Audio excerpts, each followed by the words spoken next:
Hello champions, আমরা আবার হাজির হয়ে গেছি সমাসের আলোচনা নিয়ে। তোমরা এর আগের পর্ব অবশ্যই দেখেছো। যদি না দেখে থাকো তাহলে তোমরা প্রথমে পূর্বের পর্বটা দেখে নেবে, তাহলে এই আজকের পর্বটা ভালোভাবে বুঝতে পারবে। আজকে তোমরা নিশ্চয়ই বোর্ডের দিকে দেখে বুঝতে পারছো আজকের আলোচ্য বিষয় হচ্ছে তৎপুরুষ সমাস। সমাসের তৃতীয় সমাস যেটি, সমাসের 3 নম্বর যেটি ভাগ, সেটা হচ্ছে তৎপুরুষ সমাস। এই তৎপুরুষ সমাসের কয়েকটা উদাহরণ দেখো, তাহলে বিষয়টা তোমাদেরকে বোঝানো সহজ হবে। আমি উদাহরণগুলো দিয়েছি, ভালো করে দেখো। রথকে দেখা, রথ দেখা, এই কে এখানে নেই, বিলুপ্ত হয়ে গেছে।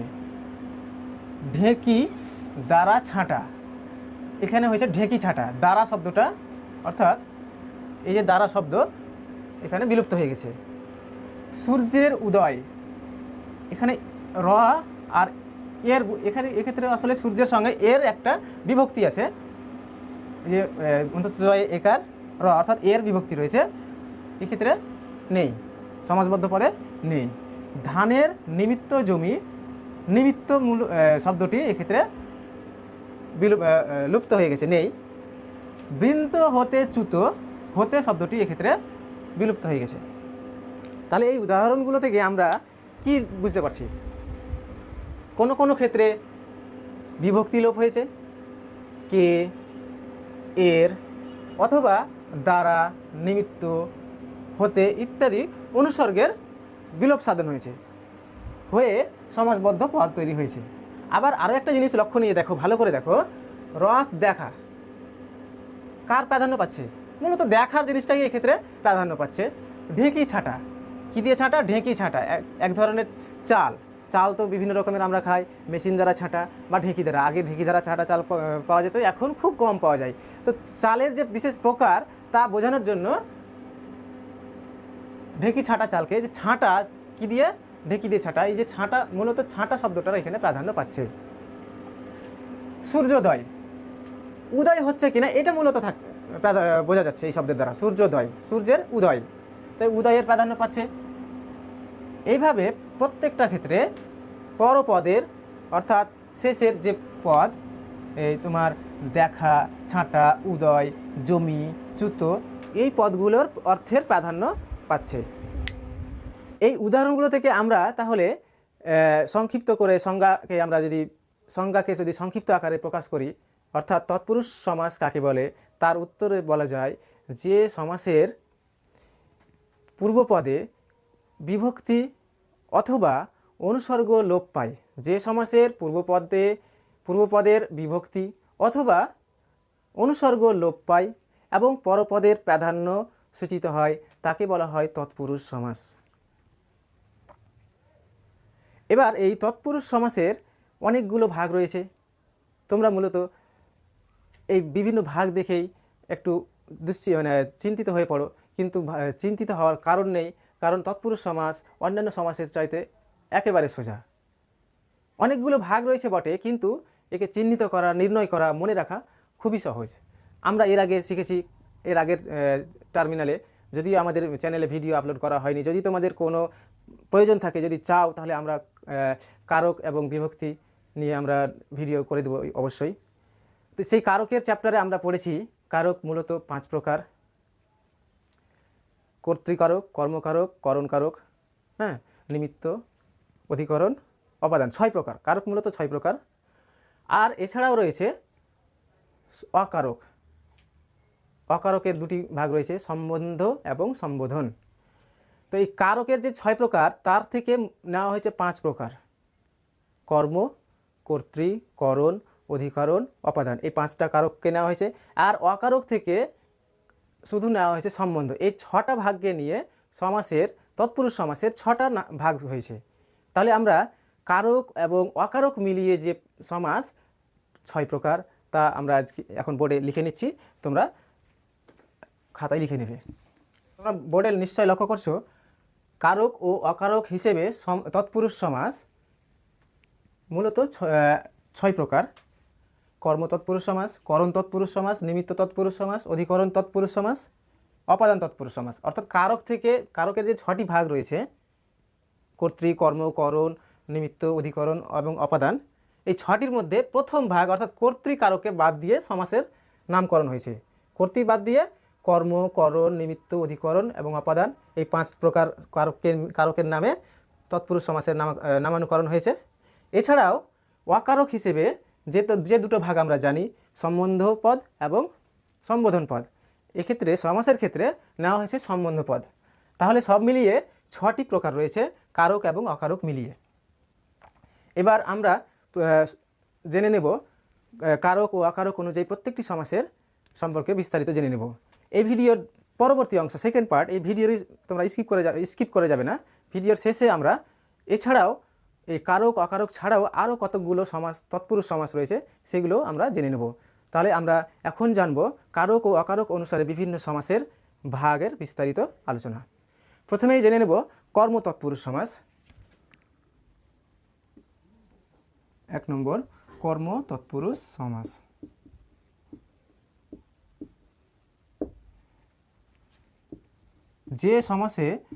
যে সমাসের পূর্বপদে কর্মকারকের বিভক্তি কে, রে ইত্যাদি লোপ পায়। বিভক্তি কি হচ্ছে? কে বিভক্তি, রে বিভক্তি, কর্মকারকের মূলত এই দুটো বিভক্তি।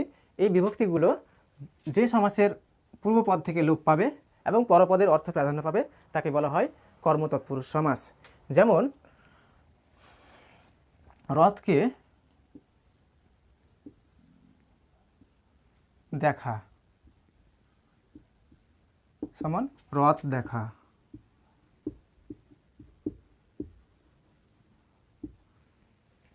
ব্যাসবাক্য রথকে দেখা, এই রথকে পূর্বপদ হচ্ছে রথকে, এই আর পরপদ দেখা।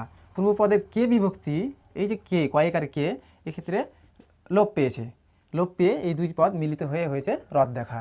তাহলে আমরা যদি প্রশ্ন করি কারকের মতো, কাকে দেখা, রথকে, তাহলে কাকে দিয়ে যদি আমরা প্রশ্ন করে উত্তর কি পাই, কর্মকারক পাই।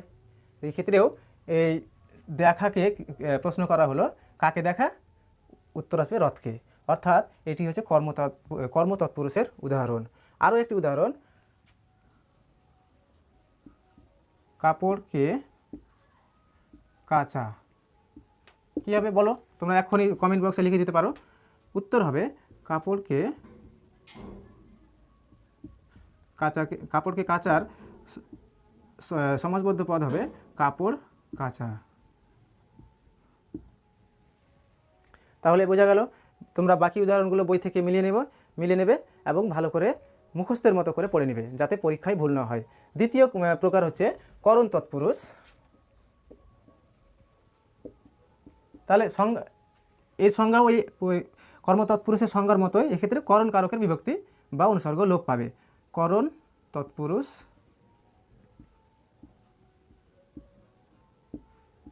সমাস। তাহলে সংজ্ঞা কী হবে?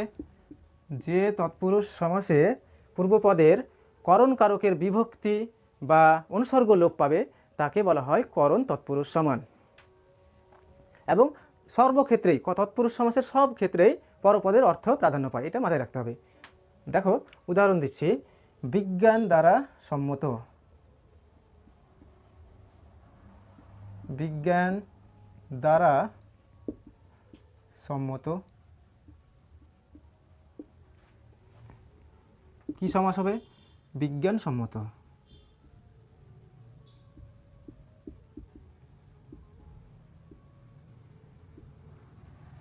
তাহলে এই ক্ষেত্রে দ্বারা অনুসর্গ লোপ পাচ্ছে।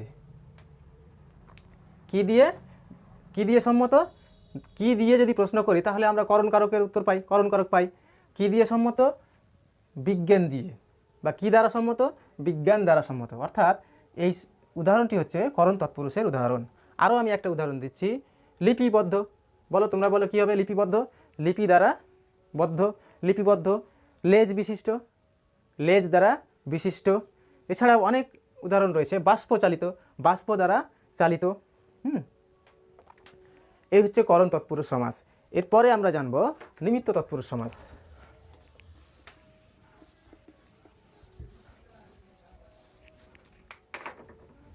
তৃতীয় ভাগ, নিমিত্ত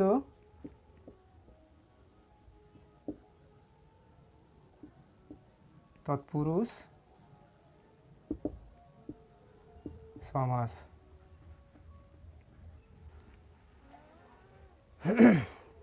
যে তৎপুরুষ সমাসের পূর্বপদ থেকে নিমিত্তবোধক বিভক্তি কিংবা অনুসর্গ লোপ পাবে, নিমিত্তবোধক অনুসর্গ, মূলত অনুসর্গ লোপ পাবে, তাকে বলা হয় নিমিত্ত তৎপুরুষ সমাস।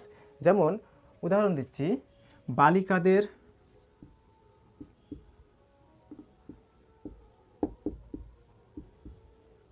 নিমিত্ত বিদ্যালয় কি হবে?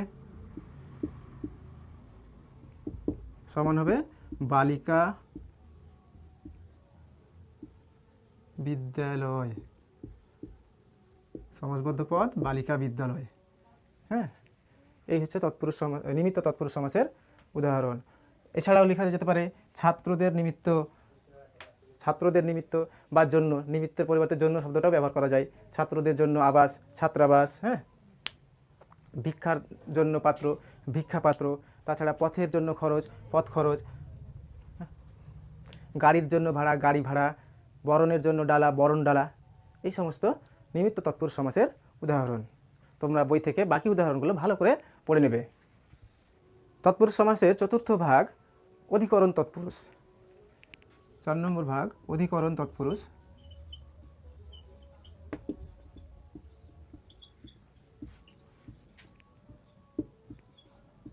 অধিকরণ কারক কাকে বলে?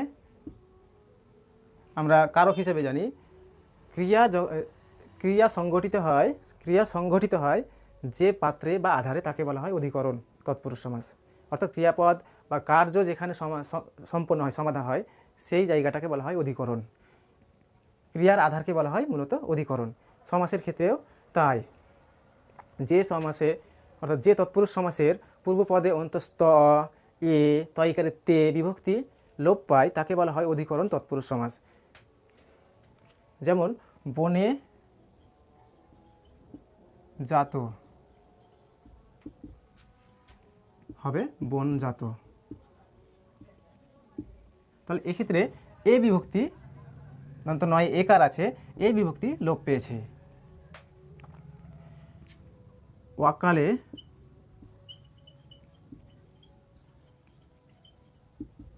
বার্ধক্য সমান সমান হবে অকাল বার্ধক্য।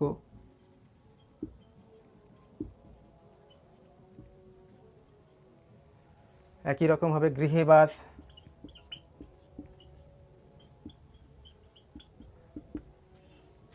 তাহলে গৃহবাস, গৃহবাস থেকে হবে গৃহবাস। চিন্তায় মগ্ন, অন্তস্থ বিভক্তি রয়েছে এখানে, অন্তস্থ। চিন্তায় মগ্ন, সমাসবদ্ধ পদ হবে চিন্তা মগ্ন। ইত্যাদি হলো অধিকরণ তৎপুরুষ সমাসের উদাহরণ। কবিদের, আমি একটি অনুসর্গ দিয়ে অধিকরণ তৎপুরুষ সমাস বলছি। অনুসর্গ লোপ পাবে কীভাবে দেখো।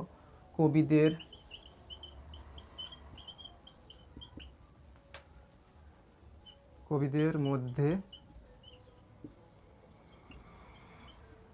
শ্রেষ্ঠ হবে কবি শ্রেষ্ঠ।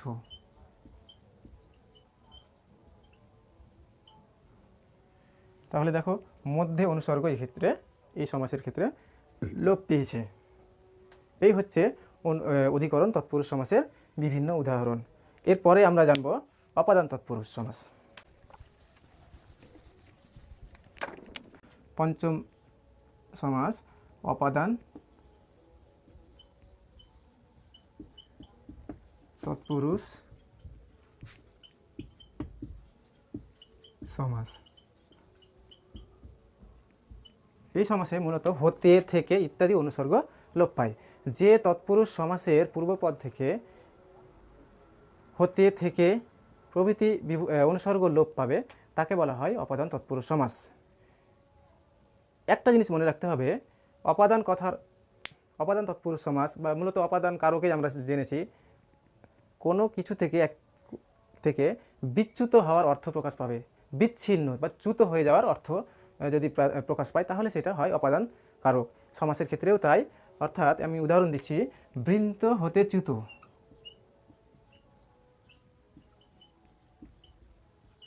চ্যুত বলতে বিচ্ছিন্ন, অর্থাৎ বোঁটা, বৃন্ত মানে বোঁটা, বোঁটা থেকে বিচ্ছিন্ন। একটি ফল ধরো, গাছ থেকে, গাছের বোঁটা থেকে, ফলের যে ডালের যে বোঁটা, সেখান থেকে চ্যুত বা বিচ্ছিন্ন হয়ে গেল, তাহলে সমাসবদ্ধ পদ হবে বৃন্ত চ্যুত। তাহলে বৃন্তচ্যুত বলতে বিচ্ছিন্ন হয়ে যাওয়ার ভাব প্রকাশ পেল, অর্থাৎ কোনো একটা জায়গা থেকে কোনো কিছু স্খলিত হওয়া, চ্যুত হওয়া, ছুটে যাওয়া, ভয় পাওয়া ইত্যাদি সেন্স যদি আসে, তাহলে সেক্ষেত্রে হবে অপাদান তৎপুরুষ সমাস। যেমন মৃত্যু ভয়, মৃত্যু হতে ভয়, এক্ষেত্রে ছুটে যাওয়া কি বোঝাচ্ছে? ভয় সৃষ্টি হচ্ছে, এটাও অপাদান তৎপুরুষ সমাসের উদাহরণ। অর্থাৎ মৃত্যু থেকে ভয় একটা উৎপাদন, কোন একটা জিনিস থেকে কিছু উৎপন্ন হচ্ছে, অর্থাৎ ওখান থেকে বেরিয়ে আসছে ভয়। তাহলে এই শব্দ, এই ব্যাসবাক্য যদি সমাসবদ্ধ করা যায়, তাহলে মৃত্যু ভয়।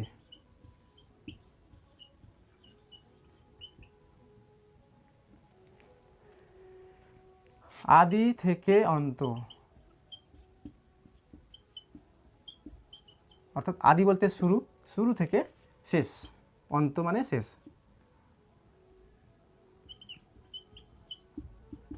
হবে আদ্যন্ত।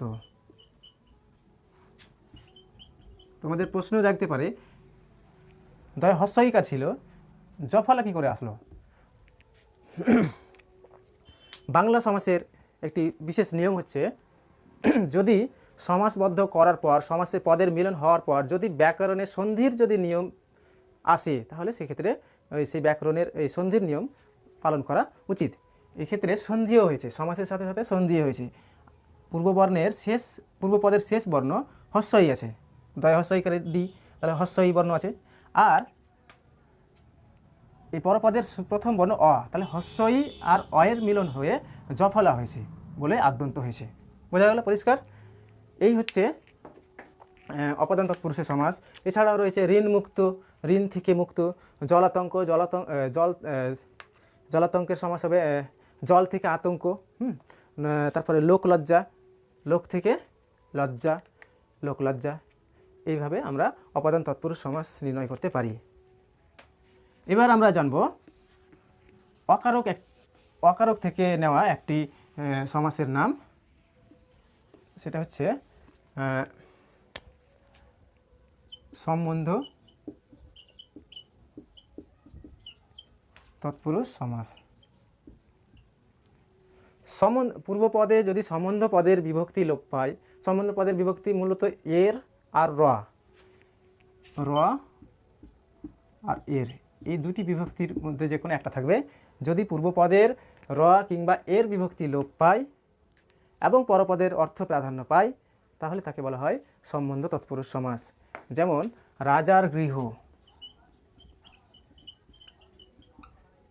বুঝতে পারছো এক্ষেত্রে র বিভক্তি রয়েছে, ব্যাসবাক্যের প্রথম পূর্বপদে র বিভক্তি রয়েছে, সমাস হবে রাজগৃহ।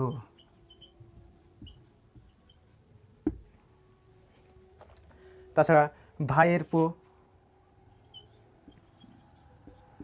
ভাই এর পো, তাহলে এর বিভক্তি রয়েছে এক্ষেত্রে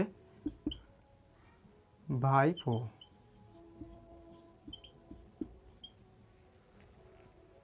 দেশ সেবা, দেশের সেবা, রাজ্যপাল, রাজ্যের পাল। তারপরে মাতৃভাষা, মাতৃভাষা, মাতার ভাষা, র বিভক্তি লোপ পাচ্ছে, দিয়ে হয়ে গেল মাতৃভাষা। এই হলো সম্বন্ধ তৎপুরুষ সমাসের বিভিন্ন উদাহরণ। তোমরা বাকি উদাহরণগুলো বই থেকে ভালো করে পড়ে নেবে। এ পর্যন্ত আমরা জানলাম কারক ও অকারক অনুযায়ী তৎপুরুষ সমাসের বিভিন্ন ভাগ। এছাড়াও রয়েছে আরও কতকগুলো ভাগ, সেগুলো এবার আমরা জানব। কারক ও অকারক ছাড়াও আরও যে সমস্ত তৎপুরুষ সমাস রয়েছে, সেগুলো আমি একদিক থেকে নাম্বার করে করে সেই সিরিয়াল নম্বর বজায় রেখে, অর্থাৎ 7 নম্বর সমাস হিসেবে আমরা এক্ষেত্রে উল্লেখ করব উপপদ তৎপুরুষ সমাস। আমি ধারাবাহিকভাবে একটার পর একটা আমি সমাস ব্যাখ্যা করে যাচ্ছি। উপপদ তৎপুরুষ সমাস। উপপদ তৎপুরুষ সমাস জানার সময় আমাদেরকে ভালোভাবে জানতে হবে এক্ষেত্রে দুটো পদ রয়েছে এই সমাসে, মূলত হচ্ছে উপপদ আর রয়েছে কৃদন্ত পদ। কৃদন্ত পদ কাকে বলে?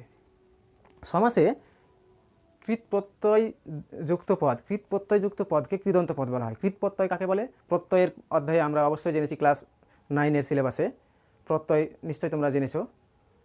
যে ধ্বনি বা ধ্বনিগুচ্ছ বা লেখ্যরূপে বর্ণ বা বর্ণগুচ্ছ শব্দ কিংবা ধাতুর পরে যুক্ত হয়ে নতুন শব্দ অথবা নতুন ধাতু সৃষ্টি করে তাকে বলা হয় প্রত্যয়।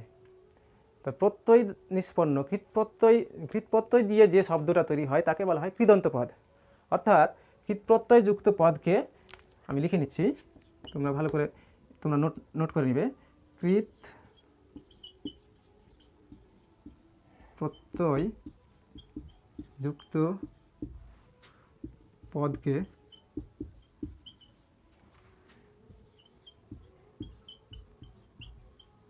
কৃদন্ত পদ বলে।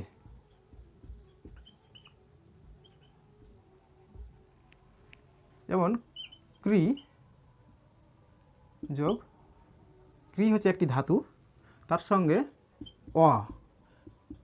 প্রত্যয় লাগানো হয়েছে,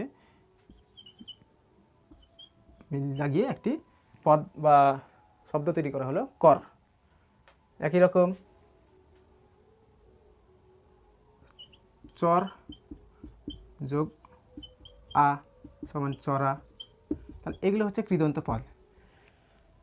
আর কৃদন্ত পদের পূর্বে যে পদটি থাকবে বিশেষ্য, মূলত বিশেষ্য, কৃদন্ত পদের পূর্বের বিশেষ্য পদটিকে বলা হবে উপপদ। কৃদন্ত পদের পূর্বে যে পদটি থাকে তাকে বলা হয় উপপদ। ভালো করে শোনো, উপপদের অর্থাৎ বিশেষ্য পদের সঙ্গে কৃদন্ত পদের যে সমাস হয় তাকে বলা হয় উপপদ তৎপুরুষ সমাস। এই তৎপুরুষ সমাসেও অর্থাৎ এই উপপদ তৎপুরুষ সমাসের পূর্বপদ অর্থাৎ উপপদের বিভক্তি বা অনুসর্গ লোপ পায় এবং পরপদের অর্থ প্রাধান্য পায়। আমি উদাহরণ দিচ্ছি, ভালো করে লক্ষ্য করো।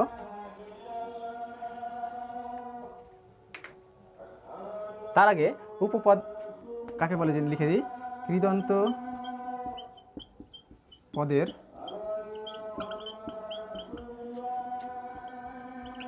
পূর্বের পদকে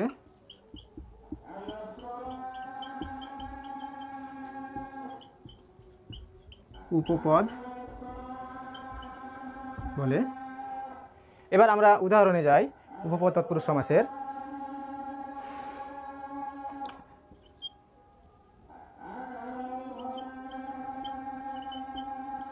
জলে জন্মে যা,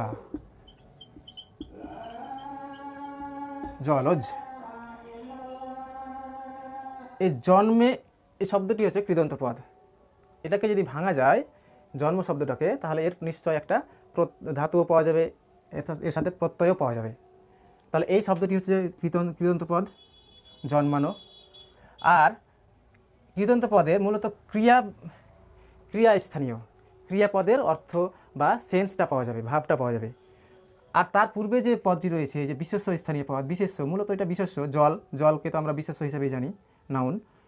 তো এই যে কৃদন্ত পদ এবং উপপদ অর্থাৎ বিশেষ্যের যে সমাস হয় তাকে বলা হয় উপপদ তৎপুরুষ সমাস। কৃদন্ত পদের সঙ্গে উপপদ মূলত উপপদকে বিশেষ্য ধরা হবে, অর্থাৎ কৃদন্ত পদের সঙ্গে বিশেষ্যের যে সমাস হয় তাকে বলা হয় উপপদ তৎপুরুষ সমাস।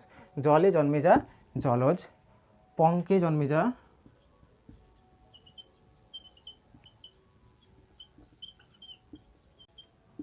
পঙ্কজ।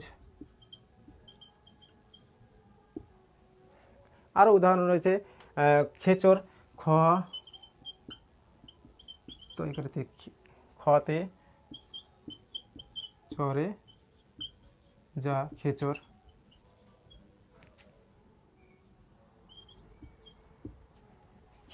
খেচর বলতে আমরা পাখিকে বুঝি।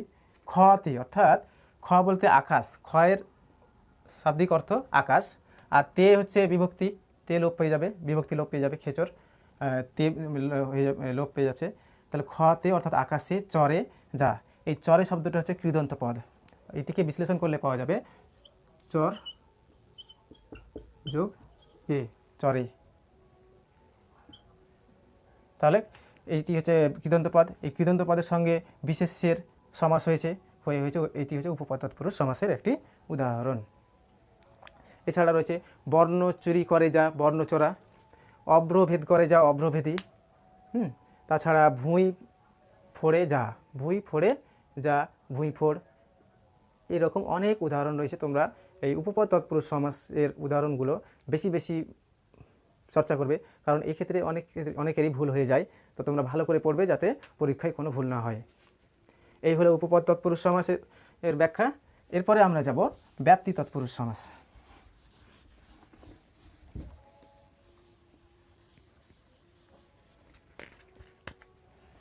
8 নম্বর ব্যাপ্তি তৎপুরুষ সমাস। ব্যাপ্তি অর্থাৎ বিস্তার, কোনো কিছুর একটা নির্দিষ্ট সময় ধরে ঘটা, এই ধরনের ধারণা যদি আসে, ব্যাপিয়া, বিস্তারিত অর্থ যদি প্রকাশ পায়, তাহলে হবে ব্যাপ্তি তৎপুরুষ সমাস। যেমন আমি একটি উদাহরণ দিচ্ছি, চিরকাল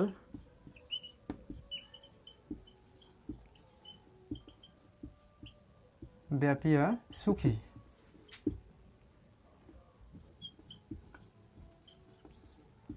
চিরসুখী।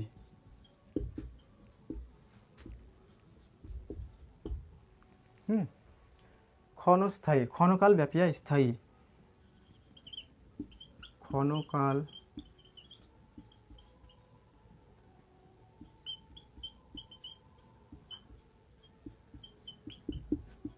ব্যাপিয়া স্থায়ী, ক্ষণস্থায়ী।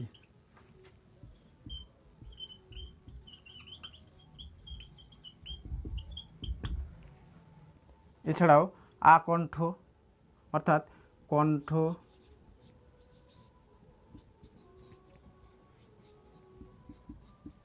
পর্যন্ত, আকণ্ঠ, আকণ্ঠ, মরণ পর্যন্ত,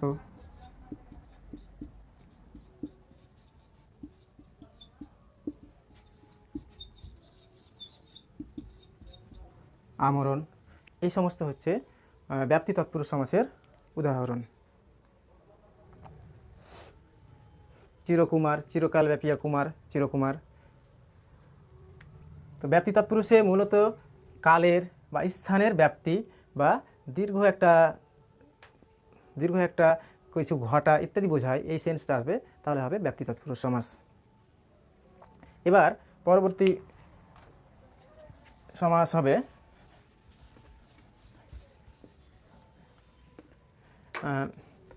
এর পরের সমাস হবে ক্রিয়া বিশেষণ সমাস। এর পরবর্তী সমাস হচ্ছে ক্রিয়া বিশেষণ তৎপুরুষ সমাস। অর্থাৎ ক্রিয়া বিশেষণ কাকে বলা হয়? ক্রিয়ার যে বিশেষণ তাকে ক্রিয়া বিশেষণ বলা হয়। ক্রিয়াপদের ব্যাখ্যা করবে, ক্রিয়াপদের দোষ গুণ অবস্থা বা ধরন বর্ণনা করবে যে শব্দ, তাকে বলা হয় ক্রিয়া বিশেষণ।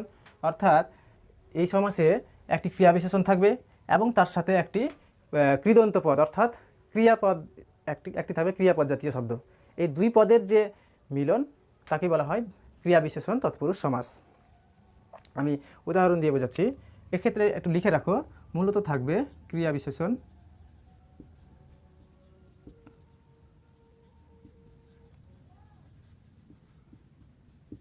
আর সাথে থাকবে কৃদন্ত পদ,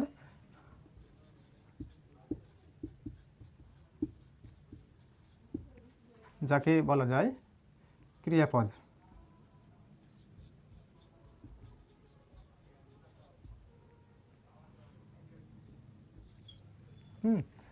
আমি উদাহরণ দিচ্ছি, দ্রুতভাবে গামী।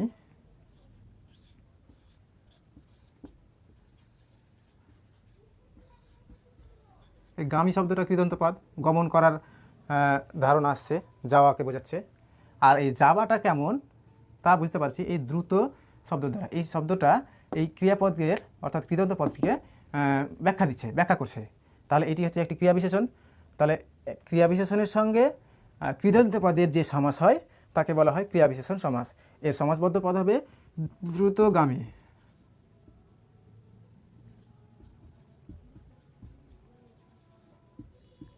উদাহরণ হবে আরও লেখা যেতে পারে অর্ধমৃত, অর্থাৎ অর্ধভাবে মৃত, অর্ধমৃত, অর্ধমৃত।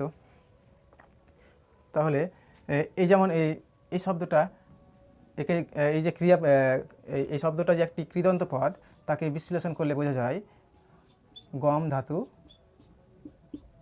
তার সঙ্গে ইন প্রত্যয় রয়েছে। ইনের সংক্ষিপ্ত রূপ হচ্ছে দীর্ঘ ই, সমান হলো গামী। এই গামী শব্দটাকে ভাঙলে এইভাবে পাওয়া যায়। তাহলে স্পষ্ট বোঝা যাচ্ছে এটি একটি কৃদন্ত পদ। তারপরে দৃঢ়বদ্ধ, দৃঢ়ভাবে বদ্ধ, দৃঢ়বদ্ধ। হ্যাঁ, এইভাবে আমরা ক্রিয়া বিশেষণ তৎপুরুষ সমাসের সম্পর্কে জানতে পারি। তোমরা বাকি উদাহরণগুলো ভালো করে মুখস্থ করে নাও। মানে মুখস্থ বলতে আমি সেই মুখস্থ করা বলছি না, প্র্যাকটিস করো, বেশি বেশি প্র্যাকটিস। বারবার সমাসের উদাহরণগুলো বারবার যদি না দেখা হয়, 5 বার 7 বার করে যদি না দেখা হয়, তাহলে পরীক্ষায় ওই ব্যাস বাক্য বের করা খুব কঠিন হয়ে যায়। আর ব্যাস বাক্য যখন ঠিকভাবে বের করতে না পারা যায় তখন সমাস ঠিকভাবে নির্ণয় করা যায় না। তাই তোমরা ভালো করে সমাসের উদাহরণগুলো বারবার পড়ো, যেভাবে আমরা সন্ধির উদাহরণগুলো বারবার পড়ে মুখস্থের মতো করে নিয়েছি এর পূর্বের ক্লাসগুলোতে, একই রকম সমাসকেও বারবার প্র্যাকটিস করতে হবে। আজকের সমাসের শেষ ভাগ, তৎপুরুষ সমাসের শেষ ভাগ জানবো, সেটি হচ্ছে নয় তৎপুরুষ সমাস বা না বাচক তৎপুরুষ সমাস। দশম হচ্ছে না বাচক তৎপুরুষ সমাস। না বাচক অব্যয়ের সঙ্গে পরপদের যে সমাস তাকেই বলা হয় না বাচক তৎপুরুষ সমাস। হ্যাঁ, এবার পূর্বে থাকবে না বাচক একটি অব্যয় এবং পরপদে থাকবে একটি বিশেষ্য কিংবা বিশেষণ, যে কোনো একটা বিশেষণও হতে পারে পরপদটি, অথবা বিশেষণও হতে পারে, বিশেষ্যও হতে পারে, বিশেষণও হতে পারে। তবে পরপদের অর্থ প্রাধান্য পাবে। আমি উদাহরণ দিয়ে বোঝাচ্ছি। নয় কাতর,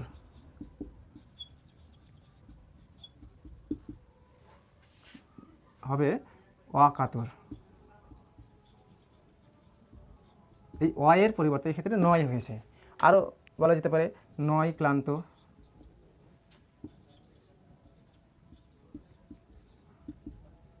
অক্লান্ত। এই যে নয়টাকে আমরা পরেও লিখতে পারি। যেমন আমি একটা উদাহরণ দিচ্ছি। আহুত নয় সমান হবে অনাহুত।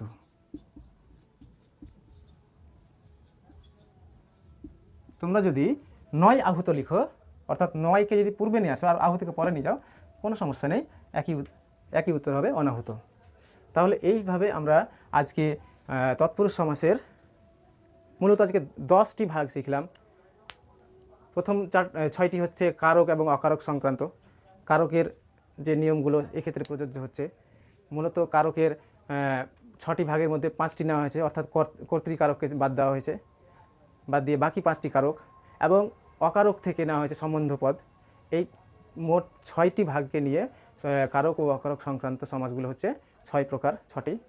অর্থাৎ তৎপুরুষ সমাস, কর্মতৎপুরুষে কর্মকারকের বিভক্তি লোপ পাবে, করণ তৎপুরুষে করণ কারকের অনুসর্গ লোপ পাবে, দ্বারা দিয়ে ইত্যাদি।